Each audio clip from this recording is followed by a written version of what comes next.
안녕하세요, 제제몰입니다. 초파리나 날파리 때문에 힘든 집 많으시죠? 저희 집도 초파리 때문에 몇 년째 고생하고 있습니다. 인터넷에서, TV에서, 유튜브에서 좋다는 방법을 다 써봐도 초파리 퇴치는 쉽지가 않습니다. 그래서 오늘은 제가 써본 방법 중 실패 사례와 성공 사례를 한번 소개해 보려고 합니다. 저도 예전에 몇 년 동안 여러 가지 방법을 다 써봤지만 크게 효과는 없었습니다. 제가 써본 방법 중 실패한 몇 가지를 말씀드려보면 제일 먼저 초파리 트랩이었습니다. 초파리 트랩을 써보면 제법 초파리도 많이 잡히고 그 주위에 초파리가 몰려들기도 합니다. 그런데 효과는 거기까지였습니다. 초파리 박멸은 기대하지 못했고 줄어든다는 기분도 그닥 잘 느끼지 못했습니다. 그래서 초파리 살충 스프레이를 써봤습니다. 초파리가 드나드는 쓰레기통 안에 초파리가 보일 때마다 뿌렸습니다. 그러면 몇 마리 보이는 초파리는 죽는 것 같았지만 이것도 큰 효과는 없었습니다. 다음은 포충기입니다. 상가 같은 데 가보면 형광색 등이 켜있고 벌레가 붙으면 타다닥 하고 벌레가 타 죽는 건데요. 제가 사용해보니 초파리가 생각보다 불빛을 따라 모이지 않았습니다. 그리고 초파리가 워낙 작기 때문인지 몰라도 잘 죽지 않았습니다. 그래서 이것도 역시 실패였습니다. 그러다가 우연히 플라이스틱이라는 걸 발견했는데요. 초파리가 정말 많이 달라붙어서 죽는 모습을 봤습니다.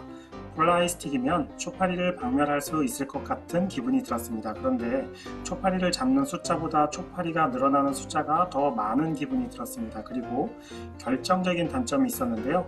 플라이스틱 하나의 가격이 3,000원 정도로 생각보다 비싸다는 것이었습니다. 그래서 어떻게 하는 게 좋을까 고민을 하다가 이렇게 해보면 어떨까 하는 생각이 들었습니다. 먼저 이것이 네이버에 나오는 초파리의 생활안입니다. 그동안 저는 초파리 성체를 잡는 데 집중을 했었는데요.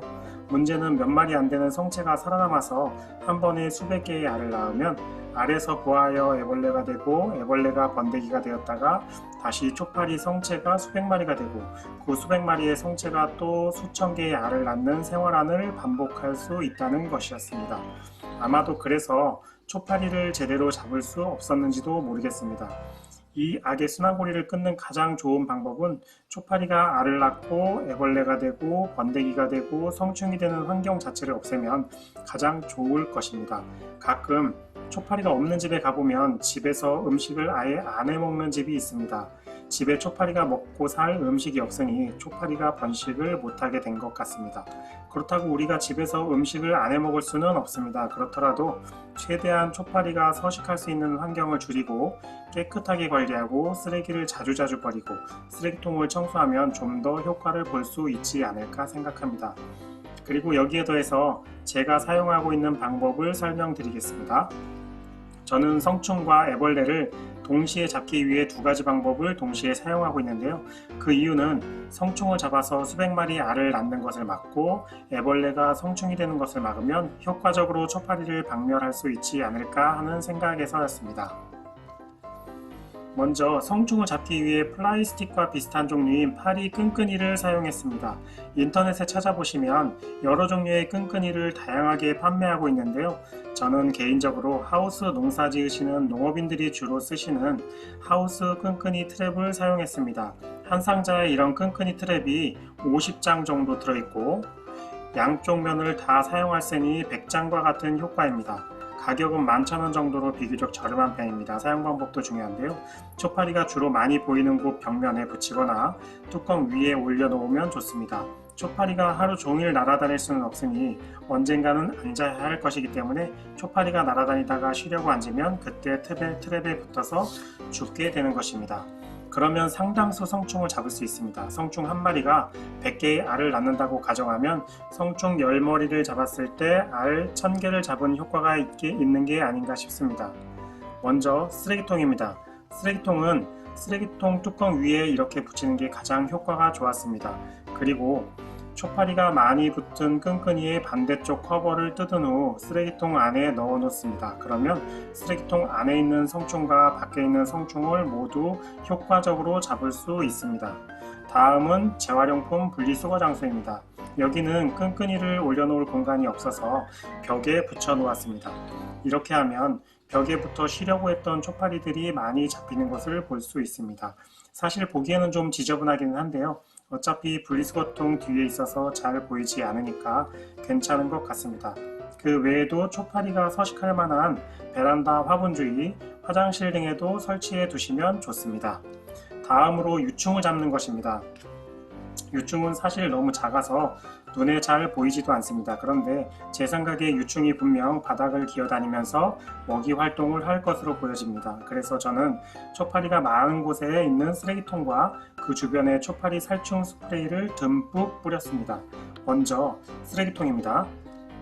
일주일에 한 번씩 쓰레기통을 비우게 되는데 그때 쓰레기통을 한번 세척해주고 쓰레기통 안과 쓰레기통 바닥에 스프레이를 골고루 뿌려줍니다. 그리고 분리수거통입니다. 저희 집 분리수거통은 베란다에 있는데요. 일주일에 한 번씩 분리수거통을 비우고 분리수거통에 있던 자리에 골고루 스프레이를 뿌려줍니다. 그리고 분리수거통도 세척할 수 있으면 한 번씩 세척을 해준 후에 분리수거통 안과 밖에 스프레이를 골고루 뿌려줍니다. 그리고 초파리가 알을 낳고 서식할 수 있는 것으로 보이는 배수구와 창틀에도 스프레이를 한 번씩 뿌려줍니다. 그러면 알에서 깨어난 초파리 애벌레가 먹이 활동을 위해 돌아다니다가 쓰레기통과 바닥에 묻어있는 살충제에 중독되어 죽는 게 아닌가 생각합니다. 저는 이 두 가지 방법을 병행하면서 초파리를 거의 99%는 박멸한 것 같습니다. 그리고 중요한 것은 초파리가 줄어들었다고 해서 끈끈이와 스프레이 뿌리는 것을 중지하지 마시고 겨울이 오기 전까지 두 가지 방법을 지속적으로 해주시고 겨울이 지나 봄이 되어서 초파리가 등장하기 전에 또 끈끈이를 설치하고 스프레이를 뿌려주면 초파리를 완전 박멸할 수 있을 것 같습니다. 사실 저희 집도 아직까지 초파리가 어쩌다가 한 마리씩 발견되고는 있습니다. 그런데 거의 힘이 없고 도망가지 못하는 수준입니다. 아무래도 먹이 활동을 잘 못하는 것 같은데요. 이런 식으로 조금만 더 관리를 하면 초파리 완전 박멸에 성공할 수 있을 것 같습니다.